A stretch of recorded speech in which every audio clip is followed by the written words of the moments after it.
আসসালামু আলাইকুম। আশা করি সকলে ভালো আছেন। আলহামদুলিল্লাহ, আপনাদের দোয়ায় আমি ভালো আছি।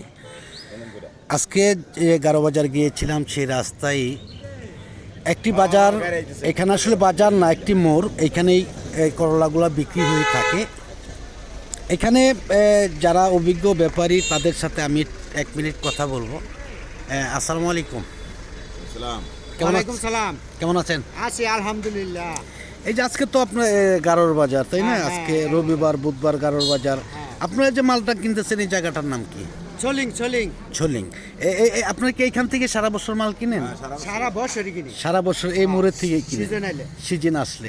এখন বর্তমানে করলার বাজারটা কিরকম? করলা কিনবো, তারপরে বেগুন কিনবো, আচ্ছা, তারপরে সিম কিনবো। আচ্ছা আচ্ছা, এখন বাজার কেমন আছে? এখন বাজার আছে 1800, 2000। 1800-2000 টাকা। মানে এত কম দাম থাকার কারণটা কি একটু বলবেন? এই যে মনে করেন তেলের ক্রাইসিস, আঙ্কেল গাড়ি ভাড়া নাগে পর্যাপ্ত। পর্যাপ্ত। আগে কত গাড়ি ভাড়া দিতেন আর এখন কিরকম দিতে হয়? গাড়ি ভাড়া আগে আছে মনে করেন 6-7, আচ্ছা। 10-এর উপরে লাগে। 10-এর উপরে লাগে, মানে দাম বেশি হয়ে, হ্যাঁ। মানে এই জন্য সবজির দাম কম, তাই না? এই তেলের গাড়ি নিয়ে তেলের ঘাটতির জন্য সবজির দাম কম। না, এটা তো মানে কৃষকের উপর সমস্ত চাপ, সারা বিশ্বের যে অবস্থা, এটা কি চাপটা সম্পূর্ণ চাপ কৃষকের উপর পড়তেছে, তাই না?